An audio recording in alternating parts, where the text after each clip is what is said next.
সকালবেলা সন্তান বিদায় হয়, মাকে বলে মা অপেক্ষায় থাকো, বাজার করে অফিস থেকে আসবো, রান্না করবা, দুজনে খাবো।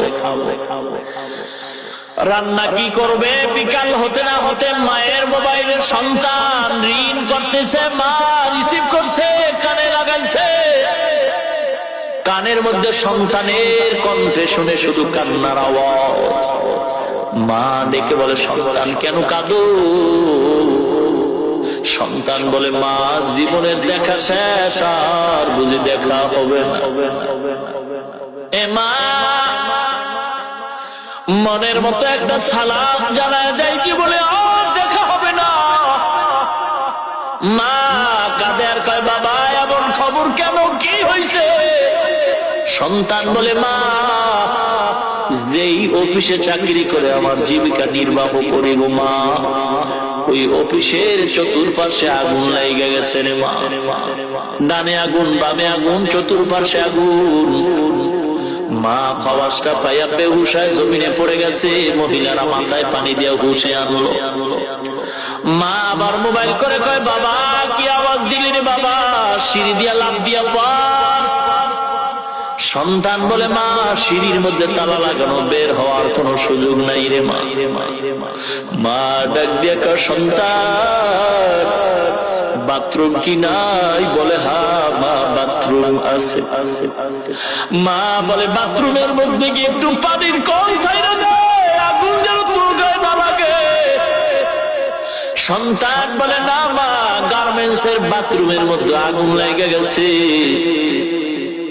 লোকেরা নিচে তাকায় দেখে ওই 3 তলা 4 তলা দিয়ে কিছু হাত দেখা যায়। জানালা দিয়ে হাতগুলি বের করে বালখালি ডাকে আর বলে আমাকে বাঁচাও বাঁচাও। লোকেরা বলে একটা আওয়াজ পাইছি বাঁচাও। অল্প সময়ের মধ্যে হাতগুলি আবার আস্তে আস্তে করে ভেতরে চলে গেছে। এ মুসলমান, চট্টগ্রাম ফ্লাইওভারের নিচে পড়ে কত জীবন চলে গেছে, এখনো কিন্তু মায়ের চোখের পানি শুকায় নাই। এ অহংকারী সন্তান, কয়দিন আর বাঁচবা? টাকার মাস্তানি করিস না, বাড়ি গাড়ির মাস্তানি করিস না, ক্ষমতার বড়াই করিও না। মুসলমান ইমানদার, বাসের তলে পড়ে মানুষ মারা যায়, হঠাৎ মারা গেল, আওয়াজ নাই, আফসোস নাই। কিন্তু আগুনের মরণ যে কি কঠিন মরণ। সন্তান তাকায় দেখে আগুন লাগে, তার পাও জ্বলা যাইতেছে, হাত জ্বলা যাইতেছে। ডানে আগুন জ্বলতেছে, বামে আগুন জ্বলতেছে।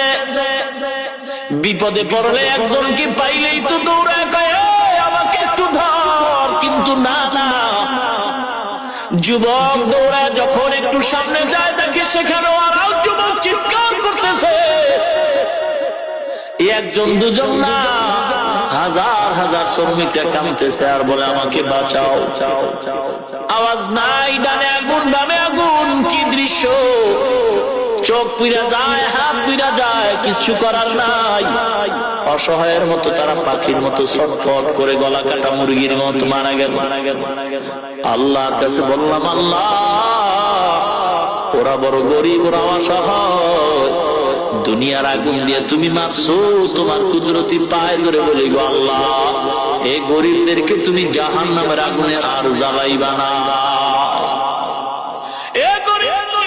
মুসলমান গো, যুবক ভাই, আমিও আপনার মতো একটা যুবক সন্তান। নাই লেখাপড়ার জীবনে কোন সার্টিফিকেট নাই, কোন চাকরি। কওমিয়া মাদ্রাসায় লেখাপড়া করে আপনাদের সামনে বসছি রে বাবা। অনেকে তো আবার বুঝেই না যে কওমিয়া আবার কোন জগতের হালুয়া। এ বাবা, কওমিয়া মাদ্রাসা হলো আসমানি জগতের হালুয়া।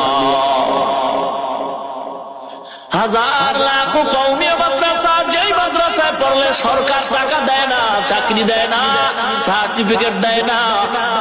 যারা বলো মাদ্রাসায় পড়িয়া ঠগে, এ বাবা টুপি মাথায় দিলে শান্তি পাওয়া যায় না। আজকে মাদ্রাসায় পড়লাম, টুপি মাথায় দিলাম, জামা পড়লাম, সামনে আসলাম, রে বাবা কসম করে বলি আল্লাহ এত সম্মান দান করেছেন সুন্নতের বরকতে। দুনিয়াতে মনে হয় কোটিপতি এমপি মন্ত্রীরাও এত সম্মান পায় না। এত কষ্ট করে দিনের উপরে চলতেছি রে বাবা। এ যুবক, যৌবন তো আমাকেও দান করেছেন, তুমি যৌবনের কারণে দাড়িটা কামাইলা, শার্ট প্যান্ট পরে চলতেছো, নেশাগ্রস্ত হয়ে দৌড়াও। নেশা পান না করলে তোমার ঘুম আসে না, তোমার শরীর ভালো লাগে না। এ যুবক রে, যৌবন তো কসম আল্লাহর আমার মধ্যে আছে।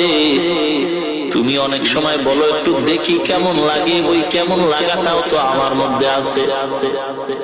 আমিও তো পারতাম মদ পান করতে, আমিও তো পারতাম জুয়া খেলতে, তাস খেলতে, আমিও তো পারতাম নেশাগ্রস্ত হয়ে ঘুরতে, কিন্তু না না, আমার মাওলার কালাম আমি পড়েছি, কবরের আযাবের কথা শুনেছি।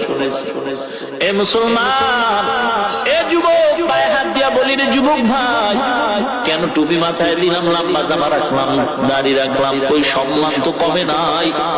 একটা লোক কি দেখাইতে পারবা নামাজ পড়ে না, সুদ খায়, হারাম খায়, নামাজ নাই, রোজা নাই, সুন্নাত নাই, শান্তিতে আছে?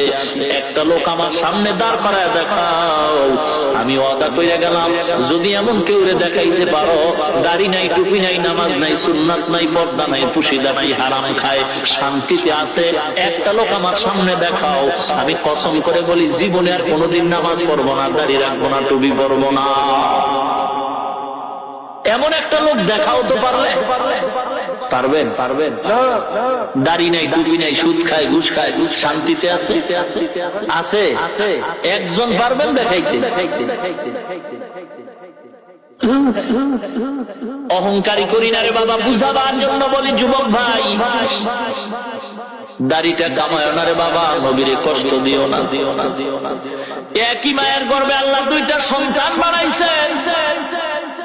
বড় মেয়ে ছোট ভাই, বড় মেয়েটার বয়স হলো 30 বছর, ছোট ভাইয়ের বয়স হলো 24 বছর। বুঝার চেষ্টা করো রে যুবক, বোনের গালে দাড়ি নাই, যুবক তোমার 24 বছরের গালে দাড়ি, বলো আল্লাহ অন্যায় করছেন নাকি? এ যুবক, কি বলেন? যদি বলেন অন্যায় করেন নাই, তো আমি আপনার পায়ে হাত দিয়া জবাব চাই, কেন দাড়িটা কামাইছেন? করেন, কারণ কি? দাড়ি কামানোর কারণে চেহারা ভালো হইছে বলেন, তাও তো হয় নাই। দাড়ি কামানোর কারণে আপনার শরীর মোটা তাজা হইছে, তাও তো হয় নাই।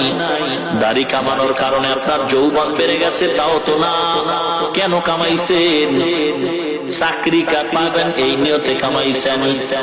আমার তো মন বলে দাড়ি কামানোর কারণে চাকরি আপনার কপালে যাও আসতো, তাও আসে না। এ যুবক, আপনার বিবেকের কাছে আমি প্রশ্ন করে বিদায় নিতে চাই।